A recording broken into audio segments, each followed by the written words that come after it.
주린이들을 위한 주식비책, 주주비책의 마스터 주마입니다. 자, 오늘은 급등하는 종목의 탄생, 주식은 바닥에서 잡아라, 안정감 있는 매매를 위한 기본 틀. 자, 여기서부터는 급등을 해주는 종목들의 포인트가 많이 잡히게 됩니다. 우리는 선침해를 하고 싶어하고 최소한 바닥에서 안정감 있게 최저점에서 사고 싶어하는, 또는 최저점은 아니더라도 발목 혹은 무릎 아래쪽에서 사고 싶어하는 심리가 굉장히 강합니다. 하지만 어떠한 특징을 보여줘야만 우리는 매수를 할 수가 있고, 그나마 무릎 아래쪽 부근쯤에서부터 흐름을 보여줄 수 있는 그런 특정한 포인트를 오늘 조금 더 설명을 드리도록 하겠습니다. 일단 주가의 흐름은 기본적으로 상승과 하락, 그리고 횡보, 그리고 재차 상승해주는 모습을 이해하실 수 있을 겁니다. 우리는 대부분 횡보해주는 구간 이후에 상승하는 형태들, 즉 앞쪽에서 물량들을 소화해주는 형태의 포인트를 맞춰서 매매를 많이 진행하게 됩니다. 이것은 바닥에 대한 의미라든지 또는 매물대에 대한 의미에서도 물량을 소화하고 상승을 해준다라는 키포인트가 되기 때문에 우리는 대부분 이 포인트를 찾으려고 노력을 할 겁니다.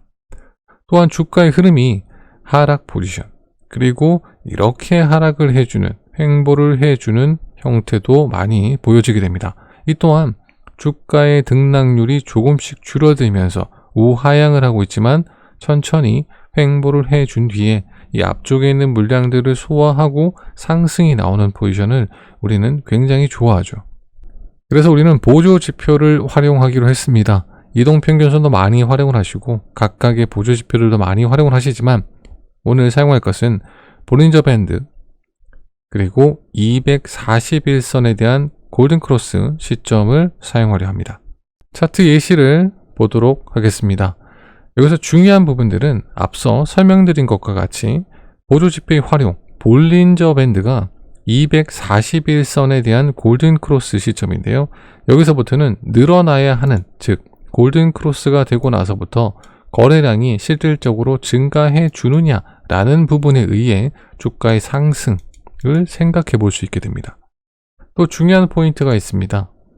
볼린저 밴드도 우하향, 그리고 241선도 우하향하는 형태가 꽤 많이 그려질 텐데요. 볼린저 밴드가 241선을 골든크로스 해야 된다라는 의미이기 때문에 당연히 볼린저 밴드는 아래쪽에서 이렇게 241선과 공간을 형성하고 이 공간을 다시 메워줌으로써 골든크로스 하게 되는 시점이 만들어지게 됩니다. 물론 이 이후에 거래량이 증가, 연속적인 거래량 증가로 주가가 상승해주는 모습을 그리면서 우리는 이 시점의 포인트를 맞추게 된다는 거죠. 다시 차트를 보겠습니다. ST큐브라는 차트인데요. 자, 여기서도 보면 빨간색 선, 볼린저 밴드의 상한선입니다. 상한선만 필요하고요. 241선이 검은색으로 표시되어 있습니다.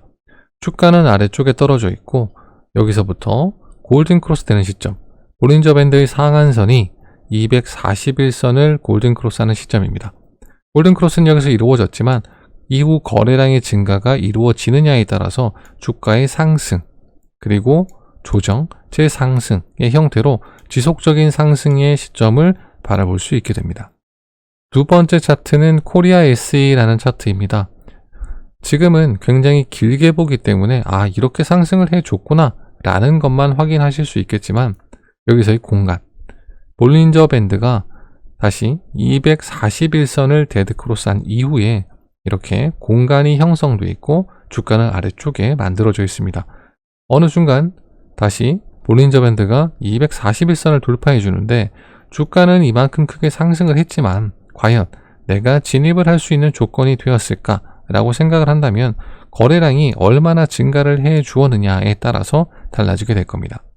이렇게 크게 상승이 나오는 케이스에서도 무조건 대입을 하고 싶으시겠지만 이렇게 골든크로스 된 이후에 거래량이 조금 더 증가를 해주는 형태, 꾸준히 거래량들이 늘어나는 형태에서는 조금 더 빠른 수익을 보실 수가 있게 되고, 골든크로스가 됐다고 해서 이만큼의 시간이 지난 뒤에 무조건 상승을 해줄 것이야 라고 생각하실 필요는 없습니다.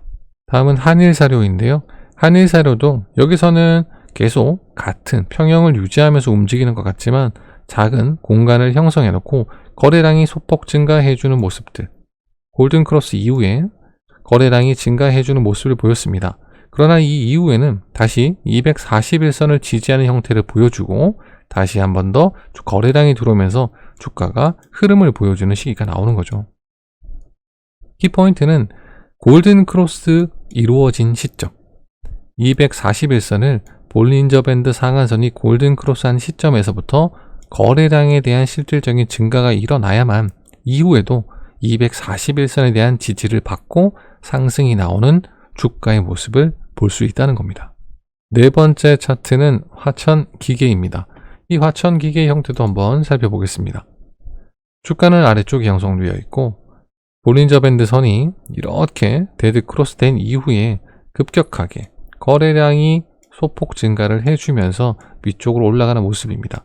과연 내가 진입을 할 수 있었을까라는 부분을 따졌을 때 지금 이렇게 긴 차트를 본다면 이건 불가능하지 않을까? 라고 생각하실 수 있겠지만 앞쪽 거래량보다는 꽤 많은 거래량에 대한 증가와 룰리맷의 거래량조차도 이 앞쪽보다 많은 형태로 지속적으로 거래량들이 유입되면서 상승해준 차트입니다. 그러니까 골든크로스가 된 시점 이후에 거래량들의 증가를 계속 확인해 줘야 된다는 게 키포인트가 되겠죠. 다음은 현대에너지 솔루션이라는 종목입니다. 마찬가지로 주가의 공간, 그리고 골든크로스, 거래량, 지속적인 거래량에 대한 증가 해서 상승을 보여주는 형태가 만들어졌습니다. 거래량은 죽었다고 표현할 수 있겠지만 거래량 이후에 거래량 상승 이후 주로 있는 포인트, 눌림의 포인트, 이런 포인트들을 거쳐서 재차 크게 상승해주는 모습을 볼 수 있습니다. 거래량은 어느 정도 상승, 즉 많은 거래 이후에 주가가 상승을 했다면 일부 조정을 보여줄 것이고 그 조정 기간에서 241선에 대한 지지점이 형성이 되고 큰 악재가 없다면 지지해주는 형태로 재차 거래량이 유입되면서 상승해줄 수 있는 흐름이 만들어질 수 있게 됩니다. 다음 차트는 현대에버다임입니다. 현대에버다임조차도 주가가 아래쪽에 위치해 있으면 볼린저 밴드가 241선을 강하게 돌파해주는 거래량 증가가 보여졌습니다. 자, 돌파 이후에 키포인트, 우리가 종목을 바라보는 시점, 그리고 이 이후에도 거래량이 지속적으로 증가를 해주는 모습, 여기서 우리는 빠른 수익을 볼 수 있다는 거죠. 거래량이 지속적으로 들어오지 않는다면 다시 한 번 더 하락을 보이면서 241선에 대한 지지 이후에 재차 상승이 나올 수 있는 그런 환경, 즉 기간이 굉장히 길어질 수 있다는 얘기입니다. 우리는 오늘 241선과 볼린저 밴드 상한선만으로 어떤 포인트에서 급등할 수 있는 종목, 즉 우상향 해줄 수 있는 재료가 붙어있는 그런 포인트를 빠르게 찾는 법에 대해서 공부를 해봤습니다. 각각의 포지션에서 크게 상승을 해주는 형태도 있고 그리고 단기간에 상승을 하고 나서 주가가 밀려버리는 케이스도 만들어집니다. 이것은 재료의 크기와 시장의 주목도에 따라서 다르지만 볼린저 밴드 상한선이 241선을 돌파해주고 연속적인 거래량에 대한 증가만 이루어진다면 여러분들은 급등해줄 수 있는, 그리고 우상향을 해줄 수 있는 종목을 미리 보실 수 있게 됩니다. 항상 꾸준한 차트 복귀와 많은 대입을 하심으로써 여러분들의 매매 기준, 그리고 좋은 매매 습관 잘 만들어 나가시길 바라겠습니다. 오늘은 매매 팁을 소개해드리는 하루로 이만 물러가겠습니다. 지금까지 주주비책의 마스터 주마였습니다. 감사합니다.